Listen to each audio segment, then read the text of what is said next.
Good morning, everyone. Welcome back to your science class again.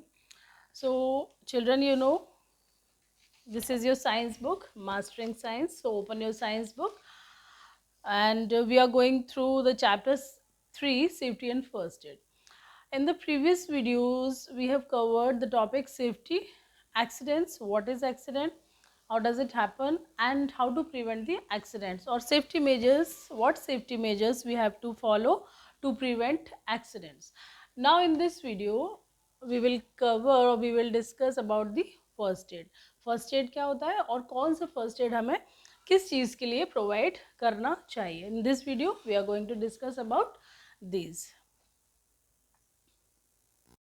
So before starting the new topic first aid, let's have a quick recap.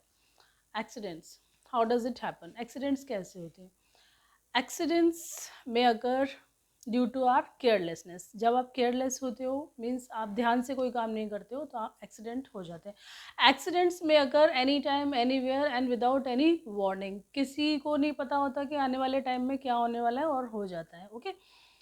To prevent major accidents or minor accidents, we have to follow some safety measures. Safety on the road. Road पे आपको क्या safety measures follow करने हैं आपको पता होना चाहिए. Like जैसे हमने लास्ट वीडियो में हमने पढ़े थे, ट्रैफिक साइंस को फॉलो करना है आपको.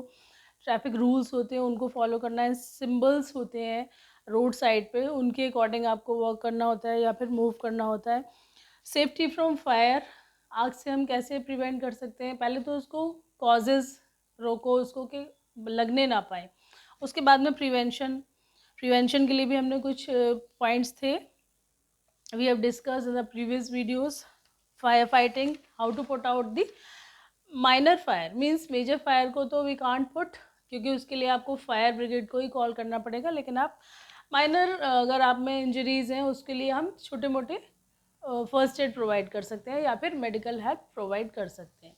This is known as first aid. तो एक्सीडेंट अगर हो जाते हैं, पहले तो एक्सीडेंट को प्रिवेंट करना है, नहीं हो उसके बाद भी अगर हो जाते हैं तो फिर उसके लिए हमें चाहिए कि कुछ फर्स्ट एड उसको प्रोवाइड करें जो भी इंजर्ड पर्सन है. ओके. तो इंजर्ड पर्सन को जो फर्स्ट एड प्रोवाइड किया जाता है या फिर जो मेडिकल एड प्रोवाइड किया जाता है, that is known as first aid. So what is first aid? The immediate help given to an injured person or a sick person before going to the doctor is known as first aid. Means doctor से जाने से पहले, suppose आपके हाथ जल गया या फिर फ्रैक्चर हो गया या फिर आपको नॉर्मल फीवर है, तो डॉक्टर के पास इमीडिएटली आप नहीं जा सकते हो. उसके लिए आप घर में ही उसको माइनर सा कुछ ट्रीटमेंट दे सकते हो या फिर उसको फर्स्ट एड प्रोवाइड करते हो, मेडिकल हेल्प देते हो. That is called first aid. So what is first aid?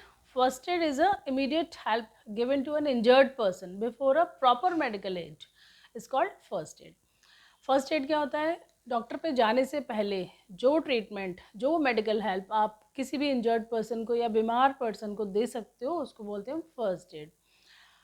First aid is very important because it can prevent the injury worse. Means जो इंजरी बुरी हो सकती है आने वाले टाइम में या फिर सीवियर फॉर्म ले सकती है, उसको प्रिवेंट कर सकती है और कई बार किसी की जान भी बचाई जा सकती है अगर आपने उसको प्रॉपर फर्स्ट एड दिया है तो फर्स्ट एड हम फ्रैक्चर के लिए क्या दे सकते हैं? स्प्रेन के लिए. तो पहले फ्रैक्चर क्या होता है? Sprain. What is sprain? Burns, animal bytes and poisoning. Now we will learn about these one by one.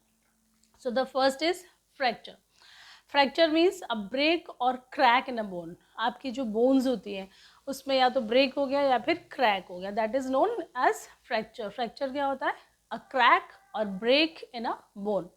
अब अगर आपकी बोन्स में क्रैक हो गया या फिर वो ब्रेक हो गई तो कुछ फर्स्ट एड प्रोवाइड करना होगा उसके लिए. तो what first aid we have to provide in case of fracture? Let's C.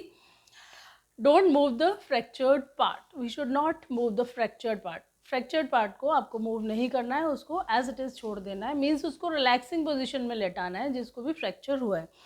Take a magazine और पीस ऑफ कार्डबोर्ड और वुड. मीन्स उसकी जो सपोज आर्म में फ्रैक्चर हुआ है तो आर्म को आपको सपोर्ट देना है या तो मैगजीन से, जो भी अवेलेबल है, स्केल अवेलेबल है, वुड पीस अवेलेबल है, उसके साथ उसको थोड़ा सा रैप कर देना है किसी भी क्लॉथ के साथ में. When a bone of hand is broken, make a sling using a cloth or a bandage. The sling gives support to the arm.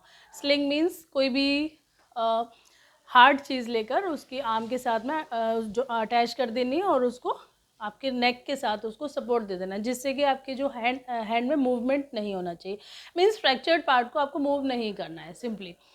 And the last is call the doctor immediately, क्योंकि आप first aid उसको provide कर सकते हो, लेकिन जो medical help है वो उसके लिए आपको डॉक्टर के पास जाना होगा, जिससे कि उसके ऊपर वो प्लास्टर और उस करने के बाद में ही उसको इंजरी को ठीक किया जा सकता है.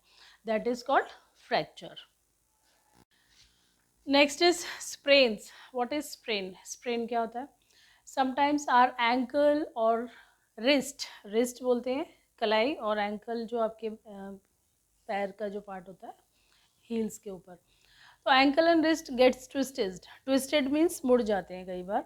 This causes swelling and severe pain in the wrist और इन द एंकल.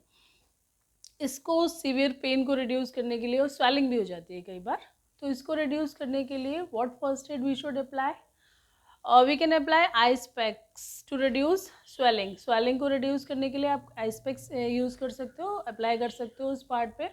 और पेन को रिड्यूस करने के लिए आप ऑइंटमेंट अप्लाई कर सकते हो. We can apply ointment, pain reliever और any ointment to relieve pain और to reduce pain from the wrist और ankle. Unwrap bandage, crepe bandage भी अप्लाई कर सकते हो आप उस पर.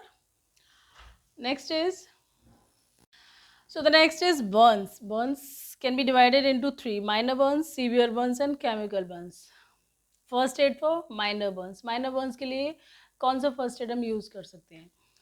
Keep the burnt area under the running water, cool running water. ठंडे पानी में उसको थोड़े टाइम के लिए उसको रखो, हाथ को या जहाँ पर भी आपका जला है उस पार्ट को आपको कूल रनिंग वाटर के अंडर उसको रखना है. Then apply some antiseptic cream on the burned part. Then if antiseptic lotion is not available, you can apply a paste of baking soda and water. baking soda जो normally kitchen में use करते हैं, उसको पानी के साथ उसका एक thick paste बना के आप उसको apply कर सकते हो जहाँ पर आपके जला है, या फिर माइनर बर्न पर. आप इसको सीवियर बर्न पे अप्लाई नहीं कर सकते हो. सीवियर बर्न के लिए तो you can take the patient immediately to the doctor. Doctor के पास ही आपको जाना है, अदरवाइज वो आप उस इंजरी को आप घर में ठीक नहीं कर सकते हो. ब्लिस्टर्स अगर फॉर्म हुए हैं तो don't prick the blisters. Blisters क्या होते हैं? Bubble like swelling on the skin filled with water. जब आपकी स्किन पर कई बार बबल्स बन जाते हैं जिसमें पानी फिल हो जाता है जलने के बाद में, दैट इज कॉल्ड ब्लिस्टर्स. तो don't prick the blisters, because अगर आप ब्लिस्टर्स को प्रिक कर देते हो, तोड़ देते हो, तो वहाँ पर इन्फेक्शन के चांसेस होते हैं. लास्ट है chemical Burns. when the burn is caused by chemicals, wash the area or wash the burnt part with plenty of water. बहुत सारे पानी के साथ उसको केमिकल को रिड्यूस करना है, वहाँ से जर्म्स को हटाना है, और उस एरिया पे जितना भी डस्ट पार्टिकल्स है या फिर जो केमिकल है उसको क्लीन करना है बहुत सारे पानी के साथ. उसके बाद अप्लाई एन एंटीसेप्टिक लोशन, और अगर सीवियर इंजरी है तो take the patient to the doctor, okay, immediately. Next is animal bites. Animal bites means किसी भी आप एनिमल ने आपको अगर काटा है, एनिमल बाइट बोलते हैं उसको. So the saliva of some animals like dogs, cats and monkeys contains virus of severe disease called rabies. जो आपके डॉग्स होते हैं, स्ट्रे डॉग्स होते हैं या फिर कैट्स होते हैं, मंकीज होते हैं, उनके सलाइवा के अंदर क्या होता है? वायरस होते हैं, रेबीज का virus. It is a severe disease which is caused by the saliva of some animals. So when these animals bite someone, the virus enters the victim's body. जैसे ही डॉग ने आपको काटा, अगर उसके सलाइवा के अंदर उस वक्त वायरस है तो वो रेबीज़ का वायरस आपकी बॉडी के अंदर एंटर करेगा सलाइवा के साथ में, और आपको थोड़े टाइम बाद रेबीज़ होने के चांसेस होंगे. तो to prevent this disease in case of a dog bite, do the following: wash the bitten part with plenty of water with soap and water to remove the saliva of the animal. Second is apply an antiseptic cream on the affected area to prevent infection. Further infection को रोकने के लिए आपको antiseptic lotion उस पर लगाना है. And take the victim to the doctor immediately. So the doctor may give anti rabies injection, anti rabies का इंजेक्शन लगा देता है डॉक्टर, जिससे कि फ्यूचर में रेबीज डिजीज़ आपको नहीं होती है। तो एंटी रेबीज अवेलेबल होते हैं इजीली, आप डिस्ट्रिक्ट हॉस्पिटल में जाइए तो आपको एंटी रेबीज का इंजेक्शन वहाँ पर आपको मिल जाता है, इजीली लग जाता है। स्नेक बाइट क्या होता है? When a poisonous snake such as cobra and krait bites someone. Cobra तो हाईली पॉइजनस स्नेक है, जिसको वैनम होता है उसका, तो वो इमीडिएटली जो भी विक्टिम होता है उसकी डेथ हो जाती है। लेकिन कुछ ऐसे स्नेक्स होते हैं जिसको कि आप थोड़े टाइम के लिए आप उसको प्रिवेंट कर सकते हैं,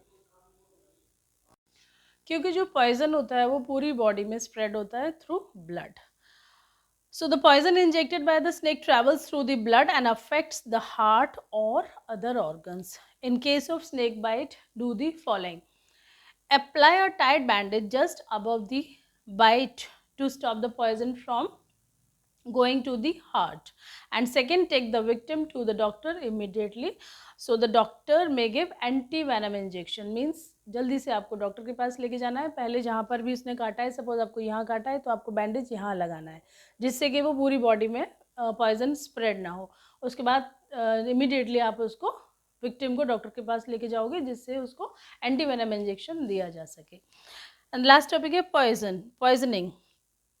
poisoning through detergents, naphthalene balls and insects killers. जैसे आप हिट वगैरह यूज़ करते हो घर में, या फिर वॉशिंग पाउडर है, या फिर बाथरूम क्लीनर्स हो सकते हैं।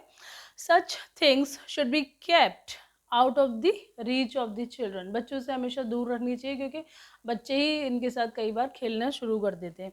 In case of any kind of poisoning, make the person vomit and call the doctor immediately. You should not take any medicine without asking your doctor. बच्चे हमेशा ऐसा करते हैं, खेलते खेलते में ही कई बार वो मेडिसिन कंज्यूम कर लेते हैं।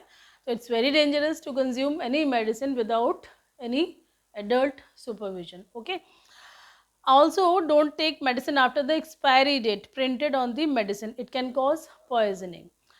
एक्सपायरी डेट के मेडिसिन इसीलिए हमेशा कभी भी आप मार्केट में जाओ, मेडिकल शॉप पे या फिर कहीं से भी आपको मेडिसिन मिल रही है, तो आप सबसे पहले उसकी एक्सपायरी डेट चेक करना। अदरवाइज़ अगर उसकी एक्सपायरी डेट के बाद अगर आप उस मेडिसिन को कंज्यूम करते हो, तो वो भी आपको साइड इफ़ेक्ट्स आ सकते हैं उसके। तो this is all about the poisoning and first aid. Now in the next video, we will continue next chapter. Till then, goodbye. Take care of yourself.